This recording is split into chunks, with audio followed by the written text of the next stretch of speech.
Yay, and welcome everyone. My name is Paul Vato. You're joining us on any of the streaming platforms. We are live on Fireside, where my guest today is Kelly Leonard, is the director of the Second City Works of Applied Improvisation, director of Applied Improvisation at Leonard's executive director of learning and applied improvisation at the Second City Works. Hello, Rocksteady. Hello.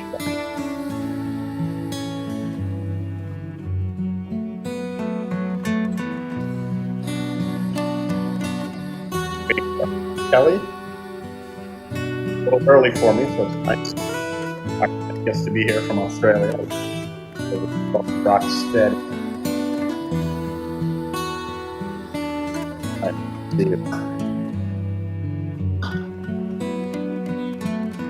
Let's see where our guest is. I know it works.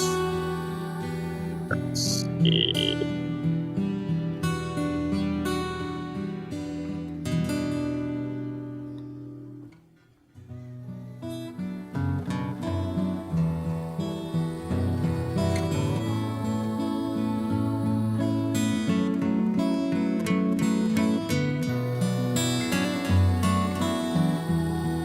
Alrighty. So that's a mellow weight loss.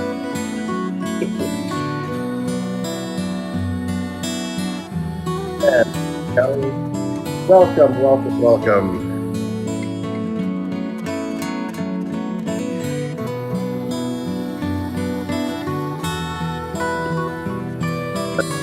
My video. You got me? Gotcha. 1 second. Let me share with my followers. All right, ladies and gentlemen, let me.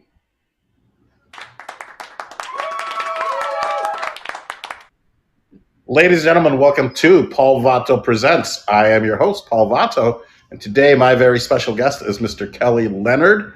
He is the creative director of applied improvisation at the Second City Works. Is that the title? Sort of. Yeah, whatever. I've been there a long time.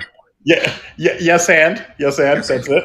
Well, Kelly, thank you so much for sharing a little bit of your time with us here on Fireside. And then I will convert this into a podcast that will hopefully be seen and heard all over the world. So I sincerely do appreciate you being here, and thank you very much. I am happy to be here, and I always need more technology in my life to try to master. I sense that you might be a little sarcastic with that comment, because I know every time a new app pops up, I'm like, oh, not another one. But I discovered Fireside while it was there. It's owned by Mark Cuban, and sure, it's a great app. It's very cool. It's just like I had to do a thing on Substack, and I was like, what? And then I actually deleted my TikTok app. I can't do it. I've decided. And I'm sure that people that know TikTok would tell you that you would kill it on TikTok, but it's like anything else. You have to post daily if you're looking to grow your TikTok or Instagram or anything like that. But it's not just kids dancing. I mean, it's huge. The wealth of knowledge that you have would really benefit people on TikTok. I think they would love to hear from you. But it's another thing that you have to do. So I get it. Yeah. No, I mean, you only have so many hours in the day, and you have to sort of figure out where you're going to put your attention. And it's always such a noisy world that we live in. And certainly the work that I've done both at Second City in improvisation and comedy, but also working with behavioral science community, has sort of taught me, like, I really need to focus on where my attention is. And I want that mostly on other people, friends, family, in nature, and in play. We just we get older, and we have less and less opportunities to play, and that's not good for us. That's great that you would say that. I've spoken to several people, especially from my early days there at Second City and in the Chicago improv scene. And that seems to be a recurring theme. And maybe I've just discovered the niche, which is as we get older, we forget that we have to play, that we should be playing. And Del Close used to mention that, that as we got older, we'd forget to play, and we have to allow ourselves to do that. So thank you for bringing that up, and hopefully reminding the people that are listening to this that you have to play even as we get older. So thank you.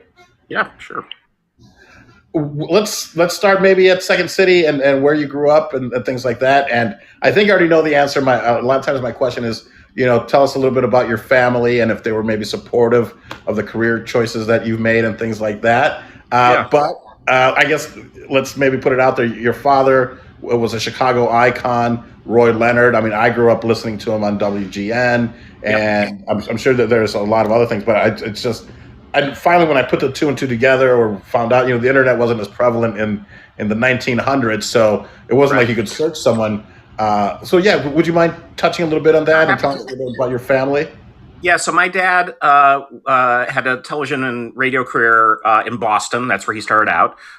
That's where he met my mom. And his station went rock, and he hosted a talk show. So he started sending out his tapes of him on the air, and he got an invitation to come sub for Wally Phillips for a week. So Wally Phillips back in the day was the top-rated radio guy. He had something like a 46 share, which is just, no one has that anymore. It didn't exist. So my dad did well, and they offered him the show right after Wally. So he moved. We were first in Deerfield. My mom, I'm the youngest of 6 kids, so I was a baby when we moved. We were in Deerfield for a year, and then they bought a home in Kenilworth. We were, I think, Jimmy Carrane's family were the first Catholics in Kenilworth right before us. We were the second Catholic family to move in, and it was very different in those days. So being the youngest of 6 to a dad who went to a ton of theater and movies and concerts, it was great. I got exposed to so much different culture. And really what was funny is most of my brothers went into very respectable jobs like banking and architecture and newspaper business. And then when I came home after my last day of college and said to my dad, I want to be a playwright, he was like, finally, like someone, one of my kids wants to get into the entertainment industry, because that's what he always loved. So no, he was really supportive. And what he did for me, he got me 2 informational interviews. I interviewed with Rock Schulfer at the Goodman, who's the executive director still there, and Bernie Solins, who was the co-founder of Second City. He had sold Second City by that time and was building a new theater called the Willow Street Carnival. And Bernie offered me a job on the spot. He said, come work for me. It starts in 6 months, and I'll get you a gig at Second City in the meantime. So, of course, I thought I was going to be like VP of marketing. And so I show up and I'm escorted to the back bar, and I'm a dishwasher, which is just a horrendous job. The other guy who got hired the same week that I did was Jon Favreau, the film director, and we both had mullets. So that's how I started out. Oh my God! So this nepotism didn't quite work out to your liking right away, if you will, because here you are thinking, oh, I'm gonna go right to the front office, and they're like, get in the back, kid. Yeah, exactly. No, it was terrible. I mean, look, the Second City in those days was filled with alcoholics and sociopaths. So I learned a lot. And Mike Myers and Bonnie Hunt were on the main stage. Jane Lynch was in the ETC. Chris Farley had just been hired in the touring company. So it was an amazing time to learn. And, I did not know that Second City created its show through theatrical improvisation. I was aware of improvisation in a variety of other contexts. I was a deadhead. I loved jazz. And I did my thesis on the beat writer Jack Kerouac and his spontaneous beat prosody, basically improvisational writing. So I had a yen for that work, but just didn't know how it expressed itself in theater and comedy. And, you work at Second City and you get a it's an education of a lifetime, figuring out how this stuff works, how it gets put together, how it gets taken apart. And really what was, I was still writing plays. I moved up to hosting. I then worked in the box office. I left to go work for the Willow Street Carnival, which was a disaster, and it folded. And that's when I came back and worked in the box office, and was trying to write that whole time. And then in 1992, kind of out of nowhere, I got offered the job as associate producer of the Second City, and I took it. Amazing. I mean, but you truly worked your way up the ranks, and almost rather quickly, because you started there, what, in 88? Yeah. No, so Joyce Sloan, who was the producer before me, had a series of heart attacks and strokes. And I think she always thought her daughter Cheryl would take over, but Cheryl had left the business by then. And honestly, it was like there wasn't anyone. And I showed up on time. I'm very lucky in that I was in the right place at the right time. Not that was easy. The first few years were real tough, but I figured out the job, and I think I had a pretty good run. Yeah, you absolutely did. How long were you there in that capacity, or then was there another promotion, and then ultimately? So associate producer to vice president, executive vice president of the Second City, and then I founded a division called Second City Theatricals that did plays and musicals and other kinds of performance pieces that still exists today. And I did all of that basically from 92 to 2015, when I co-wrote the book Yes And with Tom Yorton, who runs our corporate division. And then I stepped down. I didn't really know what I was going to do. I just knew I didn't want to keep doing the thing I was doing. And I was able to make this pivot inside the organization after about a year, and said, I'm really interested in the learning space. I'm interested in academic insights that would support the theories that we have about why improvisation is so important in life, in business, in collaborating, in creativity and innovation. And I started a project called the Second Science Project at the University of Chicago, working with some amazing scientists. And all this then reflected back to what I do now, which is, in addition to hosting the podcast for Second City and doing a lot of speaking dates and a lot of writing, and I do a lot of business development. I find interesting partners for us, and we create new stuff. And that's just something that I've always enjoyed doing, and I did it for so long on stage. Now I do it off stage. That's wonderful. That's amazing. I love the way that you've brought together and that's probably always been there, but it takes someone like you to bring together the world of this education, but like a scientific approach to improv. And is this only for students at the University of Chicago, or is there a course, or is there something that you're developing? So we did the Second Science Project for 4 years, and what we developed a series of orientation programs for University of Chicago, undergrad, grad, and the law school uses them now. We created executive education programs, so we take this out into the corporate world. And I think we're about to start it back up with UCLA. My partner, Heather Caruso, who used to be at University of Chicago, is at UCLA. We're talking about now, restarting it. And so it's many domains, right? We can bring it into the classroom in the training center. We can take it to our corporate learning spaces. And the thing I love about it is, in addition to these programs, we're doing studies. So we have a study, I think it's coming out next year.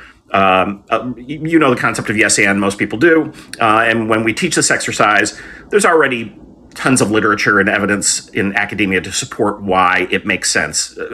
Chiefly in behavioral economics, we know that people's default setting is to do no or to do nothing or say no, and yes and is like a nudge to do the other. And it's a stepping stone in creativity.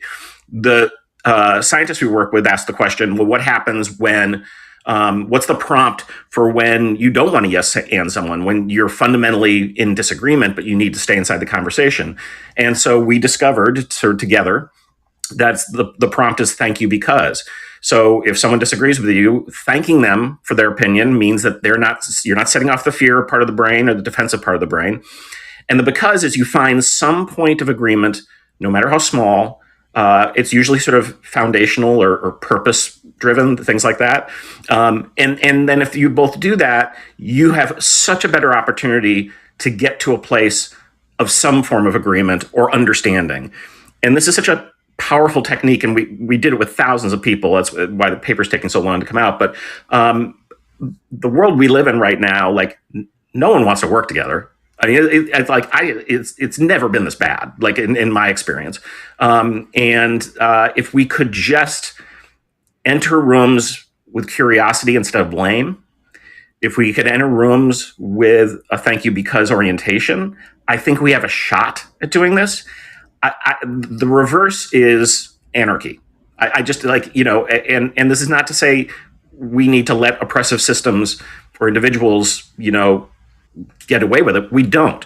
But I think most people kind of want the same stuff. They don't want to be harmed. They want people to be nice to each other. They want to live in comfort. All these things. I think we share. Dan Gilbert is a professor at Harvard who's quite brilliant, and he says that we share so much more as human beings than we don't. That if an alien came down and met one human being, they'd understand 90% of humanity. So we should be able to do this and not be at each other's throats. That's wow. Yeah, that's some powerful stuff. And it's kind of the first time I'm hearing of thank you. What is it? Thank you, but Thank you because. And you're right, because it automatically disarms you a little bit. You're like, wow, okay, I have been validated, and now I'm not going to go into that defensive of just arguing and not listening and not being in the moment. So that's some brilliant stuff. Where can people can we read about this somewhere, or where can we follow along in this journey? Or you're also available, I would imagine, to speak at gigs. And where can people find you, Kelly? What's the best place? They can find me on LinkedIn and Twitter are probably the two places. My podcast drops every Tuesday, so we talk with a variety of scientists, academics, creative people, business leaders about these kinds of ideas. I write about them on places like LinkedIn and Twitter. My Twitter handle is KL Second City. And just look up my name on LinkedIn. And yeah, I love people to connect up. And we're continually, Second City gets hired. The Second City Works, which is the B2B arm of the Second City. We do hundreds, like anywhere from 500 to 600 learning engagements all over the world every year. We did the pivot like everyone else did to virtual. We are back live. I'm getting booked like crazy now in live spaces. I think people are realizing what they missed. It was amazing that we could do this. It was amazing that we could make that pivot. There's a lot of stuff about it that's terrific. But there's nothing that beats human beings in a room together. That's 100%. I'm in Vegas right now, and everything is coming back. Where you're starting to feel, we have a big cigar convention. I'm in the cigar world as well. Yep. There's a big cigar convention going on right now, and it's so great to see everyone back and in person. And we still have to be careful, I think, but it's so refreshing. I'm glad that we were able to survive and do it through the virtual world. But you're right, we're coming back, and hopefully 100%. And so that's wonderful. Thank you for sharing that. Now, you mentioned something that was funny.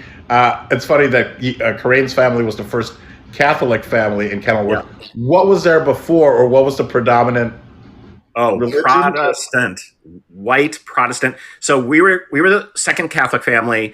There was a black family that moved down the street from us. That was the first one in, and this is in the 70s. And I think and slowly a Jewish family. It's more diverse now. I mean, it's not that diverse, right.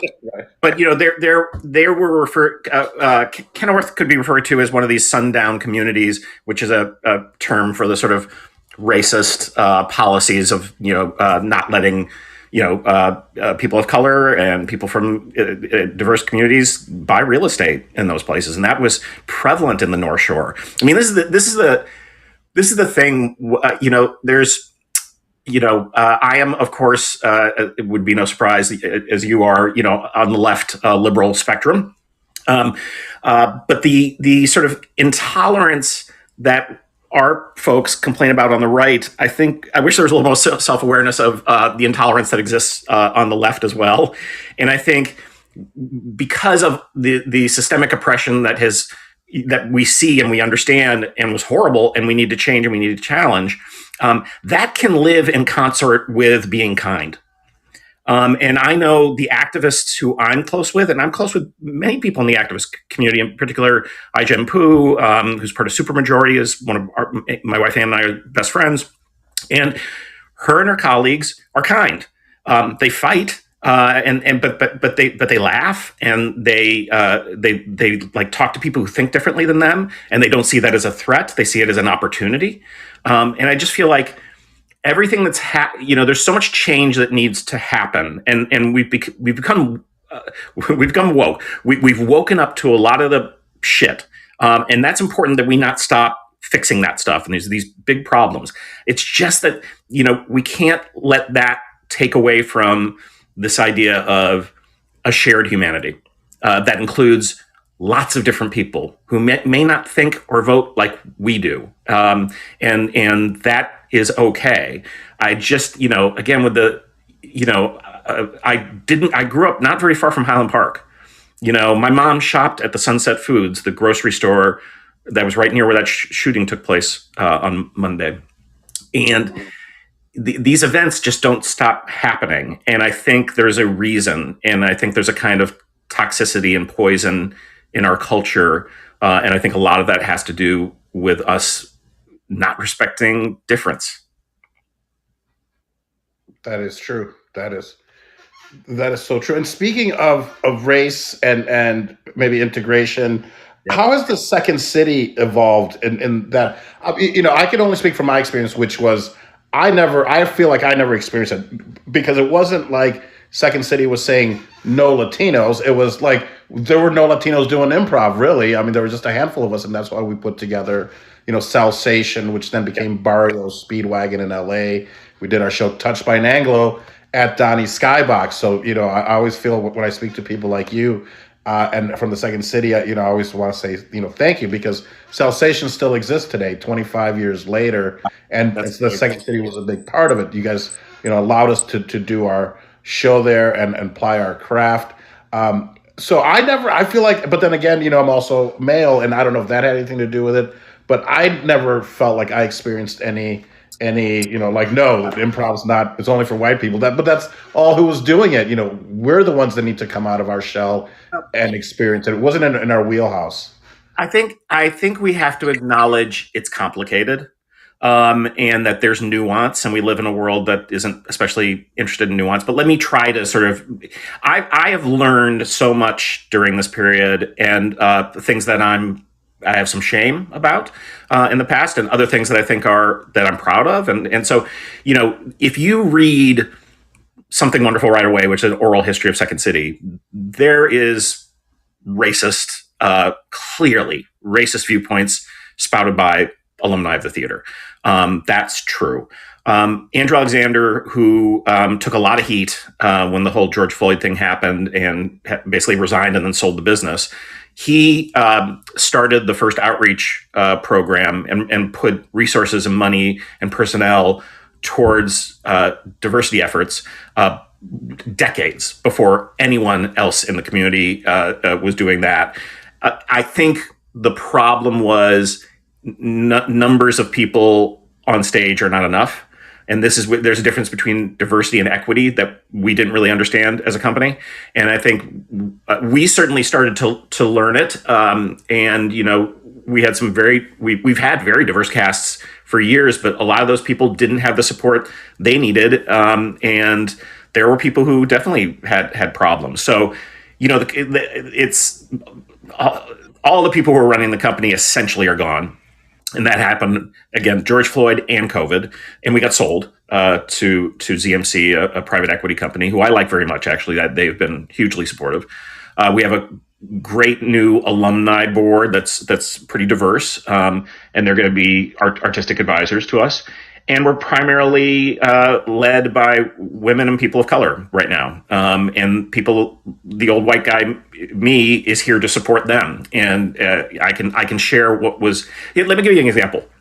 So some of the things that we heard that people were upset with was racist art that was on the walls of Second City. And I, at first, didn't understand what they were talking about. Our then executive producer, John Carr, and I said, well, let's go down, let's do an art audit, and let's walk around and see if we can spot what people are talking about. Paul, if you had been with us, you would have been like, No, like you can.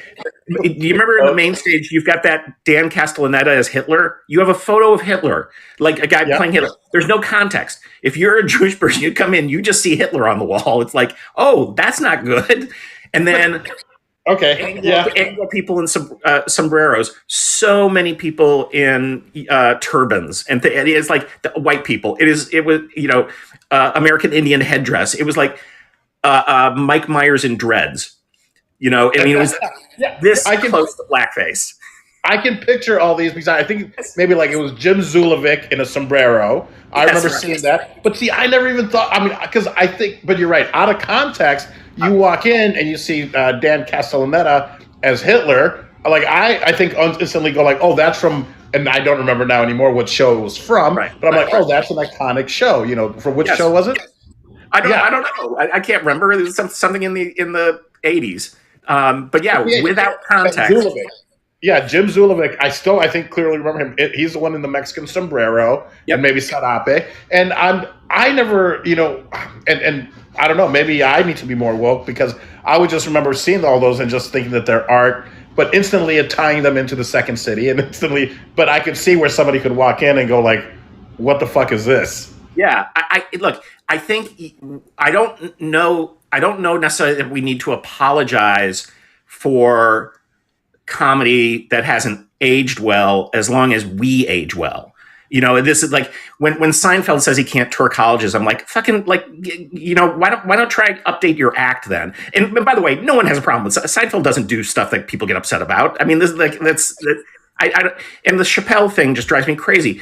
Chappelle is so talented. Like, really, you want to go after trans folks? You think that like they're the population that we need to be punching at? Like they haven't, like, the suicide rate isn't enough to sort of say to you, maybe find a different target. It just doesn't even make any sense to me. You don't have to lose edge. It doesn't mean losing edge. It means my friend Dolly Chugg, who's a social scientist, says if we could think about diversity, inclusion, and equity like we do our tech. We know our iPhone needs to be updated every few months. So does our language and our ideas. It's just updating. It's not surrendering. That is such a great analogy. And it does. It makes perfect sense. Because, there are people out there that are like, oh, no one will ever get me to change. You're like, well, that's, how can you not evolve? Like, why are you proud of that? Like, we want to be lifelong learners. Like, you really think you figured it all out? Like, here's one thing. I'm 55 years old. I've had a great career, happy marriage, kids, all that stuff. Success by anyone's regard. I know nothing. What I have learned is that I know so little that the opportunity for me to learn more, to improve, to make new friends, all that stuff, it increases by the thousands if I express myself with humility when I walk into a room, when I enter a conversation. I learn so much more because I never want to be the smartest person in the room. If I'm that, I'm not learning, and it's a drag. So I want to surround myself with people, and you can learn from anyone. People have amazing stories, and if you give them an opportunity to make space for those stories, your life will be better. 100%. And that was one of the things that I always try to incorporate. That's one of the things I learned from Del Close again, which was, everyone has a story to tell. Because I remember we did our show that he directed, which was an like unauthorized autobiography, and that was one of the things was, everyone has a story to tell. And Kelly, I try to do exactly what you're doing, which is I feel like you can learn from everyone. And whether it was growing up in Chicago or then being in LA and then now in Las Vegas, where you meet a cast of characters, is the range from the homeless person to the executive casino owner, billionaire, and I try to learn what I can from everybody and be open to that. So thank you for sharing that. Mm-hmm. What happened to the artwork then that you audited? Took it down and replaced it with less racist artwork.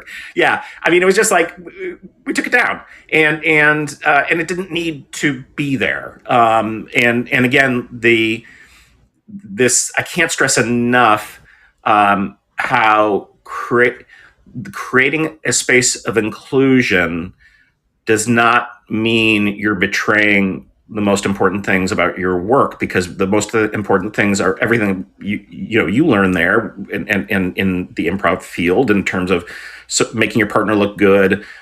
We still dare to offend. Like, we're going to cross the line. That's fine as long as we know how to find our way back. And that line, because the line changes. This is the other thing. It's like in our contemporary world that doesn't like nuance. It also doesn't like context. The minute context and nuance, like, they shift all the time. My wife is finishing up her second book. It's on comedy theory, and she talks about the elements of comedy, which include pain and distance and recognition. And when you're making comedy, it's like a mixing board. Sometimes you're dialing up the pain, sometimes you're dialing it down. After the events of Highland Park, do you really want to make a bunch of mass shooting jokes? Probably not that day. Maybe not in a week. 3 months, 4, maybe. And then it's going to be harder to do it in Chicago because of our proximity, our distance to Highland Park. Whereas in Vegas, that might not be a problem, though you've had mass shootings there. So it's all those elements are at play, and you got to constantly be aware, because it's just like there's no 5-step, 7-step to anything. There's anyone who's trying to like sell you a book that's all you need is ripping you off. The great thing about improvisation is that it's not a 7-step view of the world. It's giving you tools and suggested practices for engaging other human beings. And if you're constantly sort of paying attention to that, like being fiercely in the moment, as I said, making your partner look good, all those things, you know when to add something else to the mix or take something away. And that's why I think in many ways, so many people who go through the Second City system have been so successful, is not just because they learn that stuff on stage, they learn it off stage. It makes them better business people. It really does. It 100% does. And I've always, that's something that I wanted to create, which is, this improv for executives and corporate people and business people. I guess it was instrumental because, my first love is entrepreneurship, and I don't think we called it that back then, but I don't know if you know this, but when I was at the Second City and studying improv, I started at Improv Olympic first, rest in peace, and I interviewed Brandy Stillwell, and every time she says the IO or Improv Olympic, she always follows it up with rest in peace. Rest in peace. And she's got a great book out too, though. She's wonderful. But I owned a gourmet ice cream and coffee shop in the suburbs in Geneva, Illinois. It was Oberweis. It was an Oberweis area of Geneva. So that's why my journey to improv started a little bit later. But I feel like I would have missed the boat because I wanted to learn how to do stand-up, and I wound up at the Improv Olympic trying to learn how to do stand-up. And Sharon is like, well, we don't teach stand-up. We teach improv. I'm like, well, I already paid you, so I guess teach here. And then I fell in love with the art form. And then, of course, right after that, discovered Second City. This would have been in like 97. A year later, after realizing, after I think getting kicked off of the team at IO because I wasn't studying again, but I'd already studied with Dell a couple times, I then I put together, I had the idea of Salsation. And we're like, well, why doesn't Second City have, they've got red co, green co, blue co, why not brown co type of a thing? So we're like, well, let's just do it ourselves. But I feel like all these things that I learned at Second City definitely applied to the business person then that I continued to be. And when I sold everything and moved to LA and just sold cigars to support my acting habit, the power of Yes And is just so powerful that it's, and now that you've taken this whole scientific approach to it too, that really fascinates me, Kelly. That is such amazing work that you're doing. So there's a new project that we're involved in, which touches on everything you're talking about. So I had interviewed Sunil Gupta for the podcast. So Sunil is an entrepreneur. The Rise app was his. His brother is Sanjay Gupta. This book he wrote called Backable was amazing, and I actually gave it to my wife to read, and she loved it. And Sunil calls me, this is like a few months after we did the podcast, and said he had been contacted by Northwestern, where he is an alum, the Farley School for Entrepreneurship and Innovation, and they wanted him to do a class on Backable. And he's like, I don't think I can do it alone. Would you want to collaborate? And my wife is a tenured professor of comedy and improvisation and a Northwestern grad. So I put those two together, and we actually she just finished the class, and it got amazing response because we were bringing Sunil's ideas about entrepreneurship and improv practices to these kids who are maybe going to be engineers, and some want to do startups. And I literally, we have a call today, and I was looking at all the feedback from the kids, and they keep talking about how the status exercises, the storytelling exercise, the idea of yes and as a way to get more ideas. This stuff resonated in a way that they were saying they've not experienced in any of their other classes. So it was such a great experience to realize, like, oh no, like, great practice for being a startup entrepreneur would be putting on a show, because you have to do everything. Yes. Right? Yes. You got to get the people, you got to market the thing, you got to name the thing, you got to do the thing, you got to figure out how the money happens. It's like, oh my God, that is classic preparation for startup culture. If you could, you're 100% right. If you can put up a show, and some are very successful, some are not, you could definitely create a startup, because that's exactly right. How do you get your audience? How do you market it to them? How do you get them in the door? How do you get them, to come back? How do you get that? Yeah, all of it. It's hilarious. It's like it touches on every fundamental act of beginning a new business. That's it. And I've started a few, but I've also taken over a few, but I also feel like it's a fresh start. So if there's anything that you ever need from me, or if I can get involved in any way, I love this whole thing. And that's maybe why, and maybe it's just an excuse why I haven't put anything together, because I feel like, well, there's got to be somebody that's way better at this already doing it. And obviously here you and Sanjay are doing it. So that's brilliant. But if I could be involved in any way, I would love to. And I would love to have you. I'm a brand ambassador for a brand called Owwll, 2 W's and 2 L's. It's an app. I may have already sent you the information. I can't remember.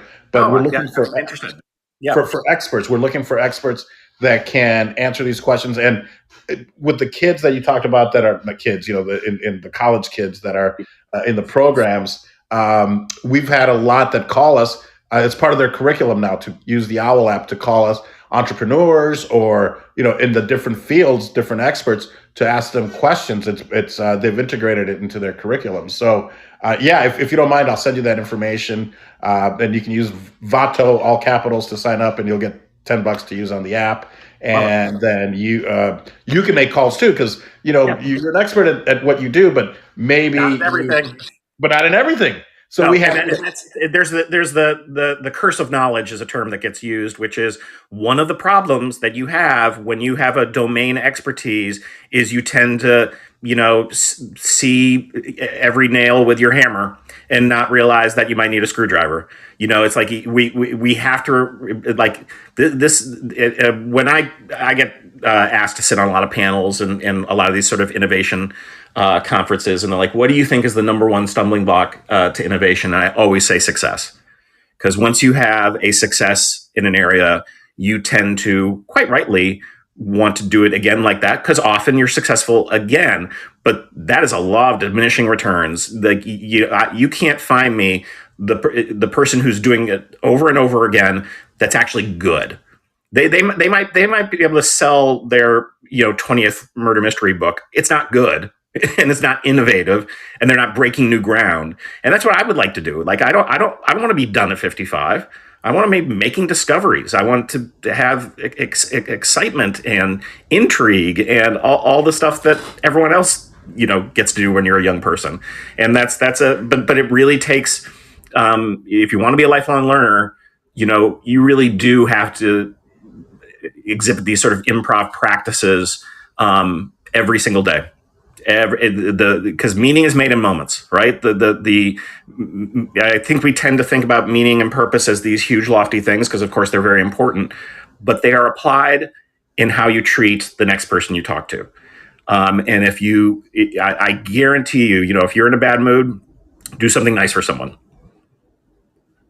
there's science behind that. There is plenty of science behind why we're wired to be connected to each other and to do nice things for each other. And I never understood that. I think maybe growing up, which was like, well, how can giving feel better than getting? But you're right. When you gift or you give, it really, how can I help you? How can I be of service to you, type of a thing? I mean, it really does make you feel better. And this is a quality. I'll actually say, we don't know each other super well. We've known each other, though, a long time. And I think that's an orientation you've always had. You always seem like you're someone who's trying to like bump up other people and, serve in that way. And I think that's that's a good thing. And if we all do that, guess what? Life's so much better. It's so much better. Then you don't have things like wars. Yes. And it really, at the beginning of 2022, I said to myself, this is the year of collaboration, because I feel like I've always been on my own and it's always been me, because it's always been small businesses. And my world just expanded by agreeing, even doing this. And I just have this thirst for knowledge and people that I find very interesting, such as yourself and your wife, Anne, which I would also love to talk about Anne a little bit, if you don't mind. So for me, 2022 became the year of collaboration, and maybe, it was coming out of 20. Thank you, guys. Thank you. And I've met this wonderful community here on Fireside, Clubhouse, social audio. I'm working on my travel show where I get to meet people. When I come to Chicago, I would love to hang out with you, because you're right. We've known each other for close to 30 years, maybe, but I've known of you, and maybe you've known of me, but we've never had a chance to do this. So thank you to Social Audio and Fireside and all that. But now, maybe the next step is in our relationship, in our parasocial relationship, is that we get to maybe hang out and break bread together in Chicago, which is kind of my travel show. And I think Favreau had a dinner for six or something show like that. It's so funny the way everything kind of comes full circle. But I do owe your wife a big debt of gratitude. And this came up. I just interviewed Jim McCaffrey, who I believe he and I were maybe in level 2. I think we kind of figured it out. We were level 2, and I think Anne was our teacher there at Second City, and she was wonderful. But I've always had this weight issue, and even back then, and imagine how much more difficult when you own an Oberweis dairy ice cream shop. When I bought it, I was 200 pounds. When I sold it 7 years later, I was 300 pounds. So I gained 100 pounds in 7 years because of this delicious ice cream. And anyone that's from the Chicagoland area would instantly know what I'm talking about. And apparently I was doing a keto diet. So Anne was like, what are you doing? And because I was eating pork rinds, by the bagful. And she was like, those are not good for you. Like, what are you doing? And I was like, well, apparently I said something to the effect, well, I've lost 8 pounds. So it was something that came up with Jim McCaffrey and I. So I wanted to thank your wife, Anne. And I don't know if she's there or not or wants to come on, but she's at Second City teaching right now. She is? Okay, wonderful. Do you want to talk a little bit about your family, a little bit about Anne and what her role is, and maybe even how you guys met? Was it at Second City? It was. So Anne was running the box office when I got hired as a dishwasher. And then when I left and came back, I was about to get married, not to her. And my fiance didn't want me working so many nights. So Anne, I went to her and I'm like, hey, do you have day box office shifts open? And she knew that Joyce, who was running Second City, liked me. And this was very crucial, as you know, Paul. Like, if Joyce didn't like you, you were done at Second City. Like, and if she did like you, the gifts were many. Whether it's opera tickets or Cubs tickets or meals or whatever. She was very generous with the theater's money, and so. Anne had the great idea of, like, I would work Monday, Tuesday, Wednesday, Thursday during the day. She would work during the evening, and I'd just work one night a week on Friday night. And so, and Anne was about to get married. So, Anne Libra, my now wife of 25 years, caught the bouquet at my first wedding. Yeah. Oh, okay. I see how this works. And then I went to her wedding because we're all friends. And then both of our marriages fell apart about a year and a half later. And we started dating and very quickly realized that we had found the right one. I literally asked her to marry me at Stephen Colbert's rehearsal dinner on the dance floor. And she said yes. Wow. Yeah. Round of applause for that. What a great story. What a great romantic story. Yeah. That is so. Maybe this is a hard question, but so did you kind of almost instantly regret getting married, and did she maybe feel the same way? Uh, uh, The first time, yeah, no, yeah. no. This is the way I describe it is when I met and fell in love with Anne. It was like very similar to when I first got glasses and I realized, oh, there's definition on trees. Like it just changed everything. It's like, I just wasn't seeing well. I didn't know that you could be in a relationship with someone that you love that wasn't acrimonious. It wasn't my experience up until then. So, and I don't know if that's because I found the right person or who knows how these things work. I think we're highly compatible both intellectually and in all the other ways. We have wonderful children. Our son Nick is 24. He wants to be an actor, but he's doing he hires people tech recruiting, and he's very successful in that.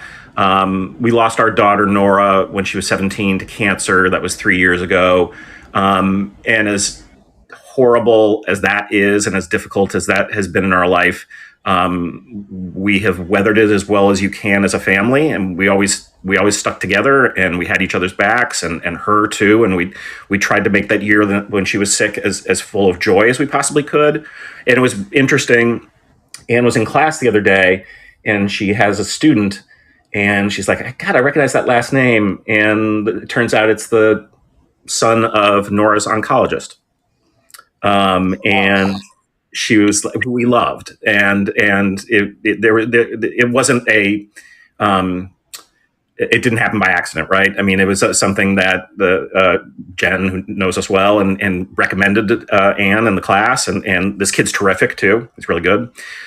So it's like one of the things about going through that level of tragedy. There's a scientific concept called post-traumatic growth, and the idea there is you can respond one of two ways, basically, when this stuff happens. You fall apart, you drink, you divorce, and that's very common. Or you try to do what we do, which is you can't hide from the reality, but you try to incorporate it, make her memory be something that you cherish, and live your life as well as you can live it. And that's the thing we're trying to do. And it's just it takes work. Therapy's good. Exercise has been huge. I was so out of shape, like when this went down in the year she was sick. And one of the promises I made to myself was I'm going to get up at 5 a.m. every single morning during the week and work out. And I did that, and I lost weight, and I gained muscle, and I feel better about myself. But it's not just that, right? You have all these different things you need to. We were talking about this before. It's just living life with all the tools, because shit's going to happen. Really bad shit's going to happen. And this the other thing. The year that she was ill, I kept a Caringbridge journal, and I was very open about everything. And the year after she died, I shared a lot of my grief journey, and I had no idea up until then how many other people were dealing with tragedies, because we don't tend to share those. And I think we do that at our peril. I think when we are open and vulnerable and we share these things, it creates more meaning for us and meaning for others. Yeah, it really does, and it really hit hard, Kelly. And so thank you for sharing that and being so open and sharing because I remember when you guys were going through that, and it was just I was like, it's unfathomable to me. Like I don't even know what to do or say, or if there's anything that somebody can do or say. And so I don't even remember if I reached out and because it's just like I can't even relate to this. Yeah, this, I think the key is just be prepared to show up.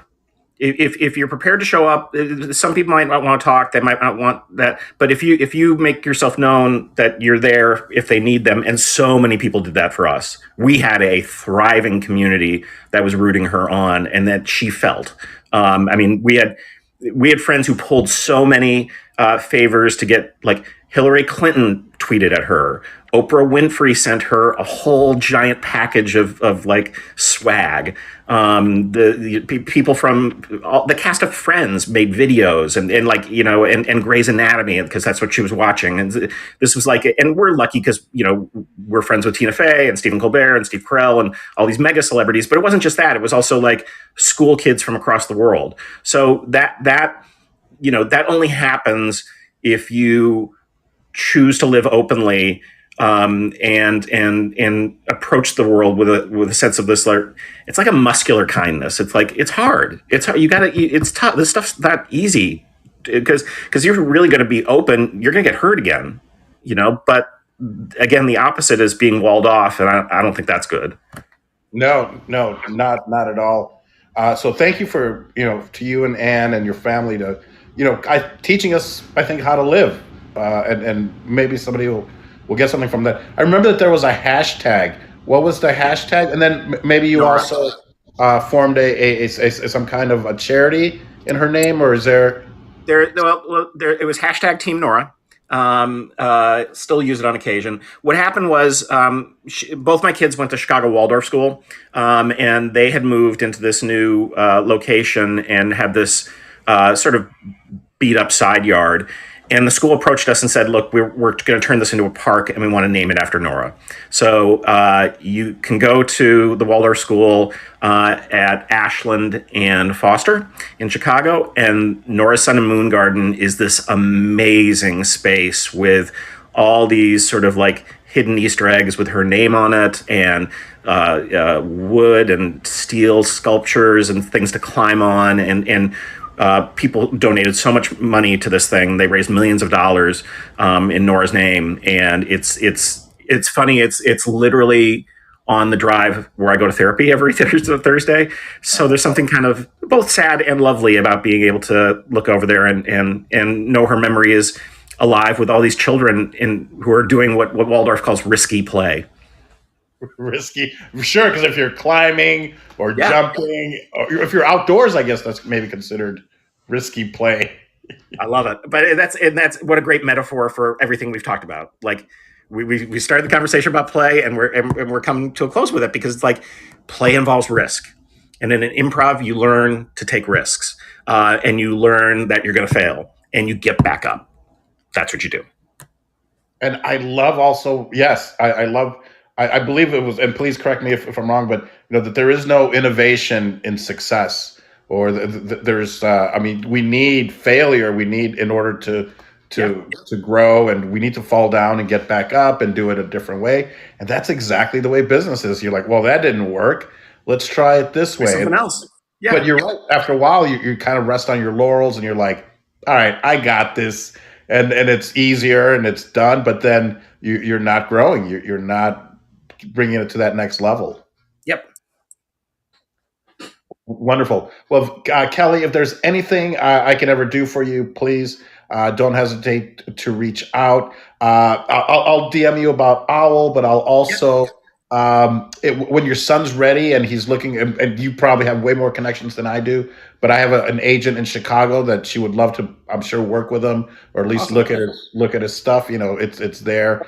Just let me know, and I can't wait to shake your hand again and hang out. And I hope maybe we can do this again, because we've mentioned so many names from our past that are now, like you mentioned, mega celebrities. Yeah. I would love to see whose life you changed and what they would have to say about you. Maybe this is my whole podcast, because I know that all these people, Favreau was there at the beginning, and maybe you met Vince Vaughn as well. I can't remember if he actually did Second City or not. No, he didn't do Second City, but he was around the scene. Yeah. And Tina Fey and Rachel Dratch and Amy Poehler, all these brilliant comedic minds and improvisers.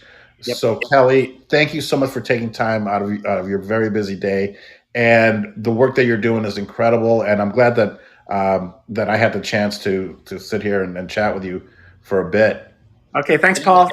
Any final thoughts? Thank you. Yes, applause, everyone. Any final thoughts, and then maybe where people can get a hold of you, if you don't mind, and then I'll wrap it up. Yeah, you find me on LinkedIn. Just type in my name, and then on Twitter, I'm KL Second City, and you'll have access to all my content there. And just be nice to each other. How about that? That is beautiful and very well said, folks. Folks, thank you guys so much for being here and spending a little bit of time with us. I'll have this podcast up soon. And that if I could ask you guys to please follow us across our social media, if you go to paulvato.com. But also, more importantly, if you're on Apple Podcasts or Spotify, if you could give us a like and maybe leave us a review there, that would really help. So just, folks, a round of applause for Mr. Kelly Leonard from the world famous Chicago City.